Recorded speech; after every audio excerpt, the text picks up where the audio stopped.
Over the years, China's ascendancy to power has been dramatic and unexpected, but because of this sudden rise in power, China has to grapple with many challenges to its governance. One of the causes of the CCP's challenges includes central-local relations, and in this topic, we will be focusing on two areas, the minority issue and the corruption problem. China has the third largest land area in the world. As a result, China's leaders have to adopt a decentralized leadership structure to effectively govern its people. With Beijing as the seat of power and other cities like Nanjing, Yunnan, Sichuan being the provinces, the reason behind decentralization is the belief that governors in each area better understand locals' interests.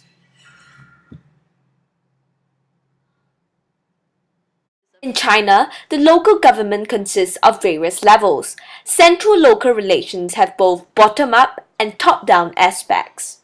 The central government imposes some structural constraints on provinces in terms of the direction of their policies. However, because provinces have their own economic resources, they are free to implement policies based on their economic abilities.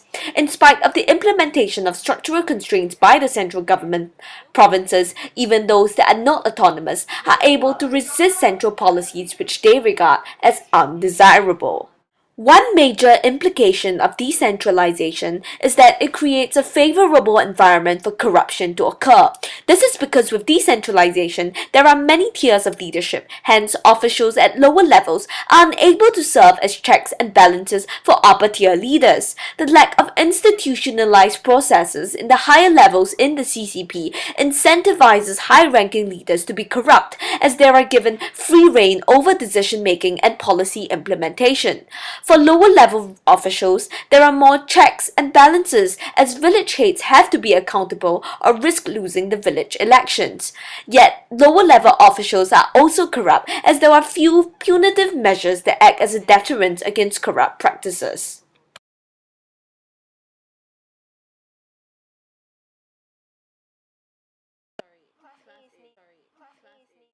So, what exactly is corruption? In China's context, it is the use of public authority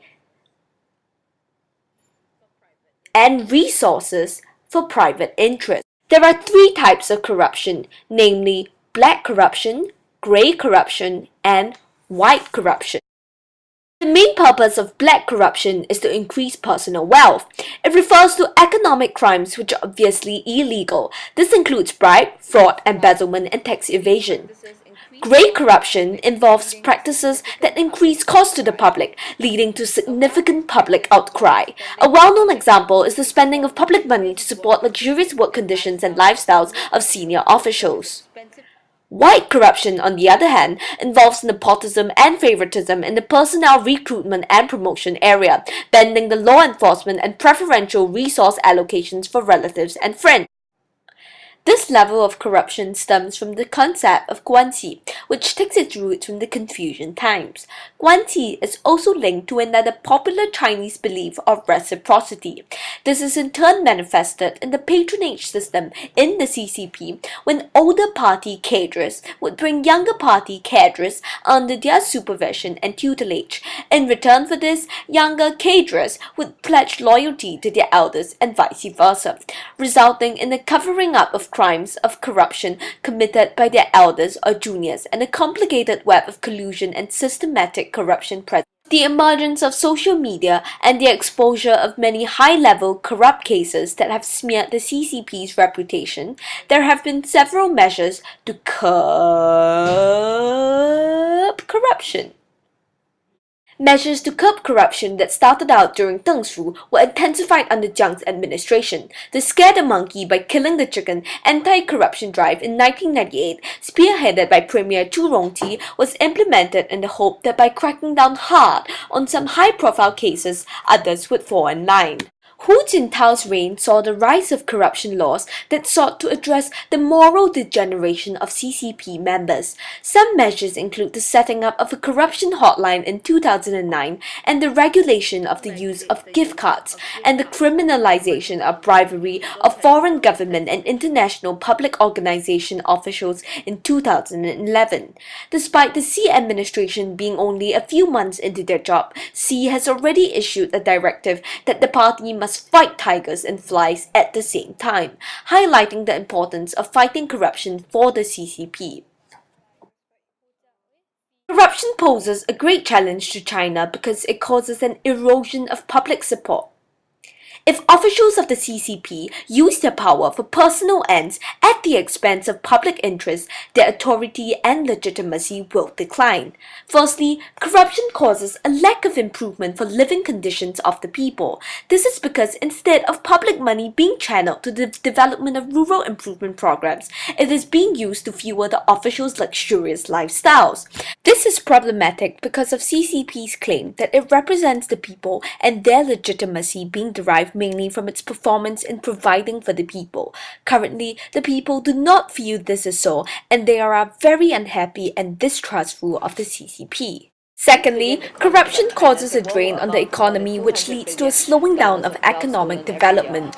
Coupled with the global economic slowdown, China will be even harder hit by this huge sum of money siphoned away from its financial reserves. This slowing down of economic development is a huge cause for concern because it links back to an undermining of the legitimacy of the CCP, which has always been performance-based. Thirdly, widespread corruption in personnel recruitment and promotion undermines the incentives for hard and honest work by public officials and thus lowers the quality of civil services as a whole. If civil servants are recruited and promoted on the basis of favoritism and bribes, business bureaucrats who will dominate the government structure will focus their efforts exclusively on personal gains rather than public service. This undermines the efficiency of the public service and ability of the government and the party to serve the people. With this lack of efficiency of the public administration system, people are more likely to be unhappy and displeased with the CCP, eroding public support.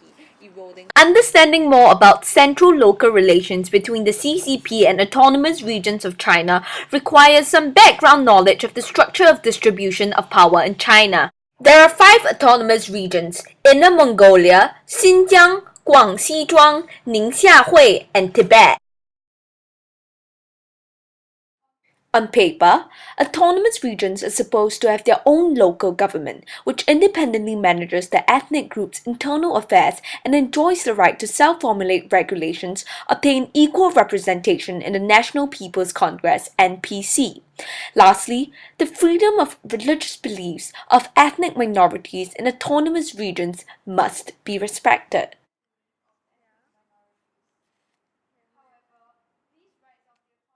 Let us now zoom in on Tibet as a case study. In its history, Tibet has mostly been independent and occupied at different stages. Hence, it is questioned whether China's rule over Tibet is legitimate, and there are groups and NGOs, including the Tibetans themselves, fighting for independence for Tibet. 1951, Tibet was made an autonomous province of China. An uprising against the Chinese was crushed in 1959, and the Dalai Lama was forced to flee. As an independent country for much of its history, Tibetan culture is very different from that of the Han Chinese. Thus, they feel a deep mismatch in a sense of identity with China due to a majority of the population being Han Chinese. China's communist ideology emphasizes that the Dalai Lama and all living Buddhas can be legitimized only by the party and the state. This has created much problems regarding the legitimacy of the CCP's rule in Tibet, as it completely disregards the Tibetan tradition of leadership succession according to the reincarnation of the Dalai Lama. One such controversy is the choosing of a Panchen Lama who is pro-CCP, hence causing the outrage of the Tibetans.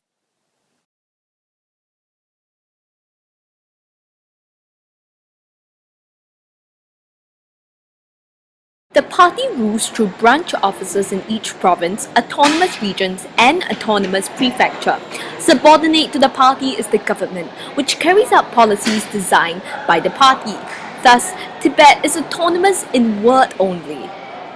In fact, the Tibet Autonomous Region has less autonomy than Chinese provinces. China's central government initiated a Western China development program in 1978. Tibetans have been swamped in their own capital and now constitute a minority of the population of Lhasa due to the influx of Han Chinese, and they hold the vast majority of government posts.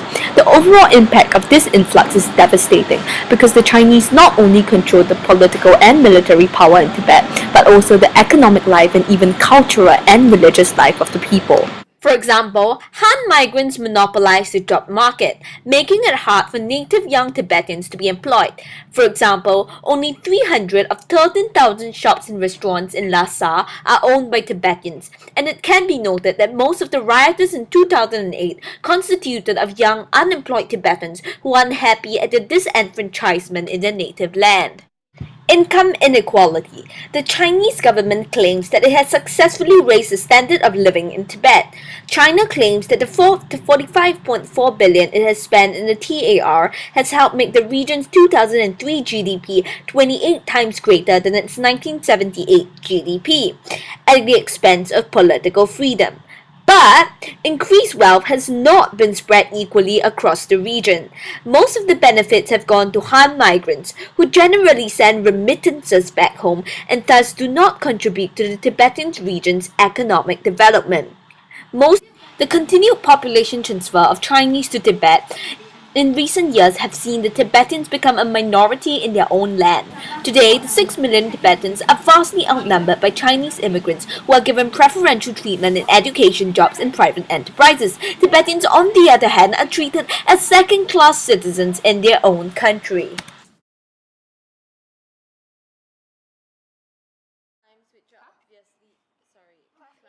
In a nutshell, two main obstacles to governance for the issue of central-local relations are corruption and presence of autonomous regions.